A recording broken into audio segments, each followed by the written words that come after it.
Birthday বয়কে একটুখানি ধরে রাখতে পেরেছিলাম। আগের পার্টে তো দেখলেই যে আমরা কি করলাম। আর এখন চলছে হচ্ছে ম্যাজিক শো, আর ম্যাজিক শোটা কিন্তু ভীষণ ভালো হচ্ছিল। তারপরেই চলে এলো কেক কাটিং এর পালা। আর কেকটা কিন্তু কাউ থিমের ছিল। কেন? কারণ বার্থডে বয়ের কিন্তু কাউ ভীষণ ফেভারিট, তাই ওর পছন্দ করেই কাউ থিমের কেক আনা হয়েছিল।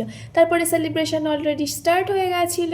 পর কেক কাটিং করছিল ঠিকইও, তবে টার্গেট ছিল কখনোই কাউ পুতুলটাও নেবে। ব্যাস, তারপর চোখের পলক ফেলতে না ফেলতেই কাউ কেকটা নিয়ে মুখে। ছোট মানুষ তো সবাই খুব হাসাহাসি করছিলাম।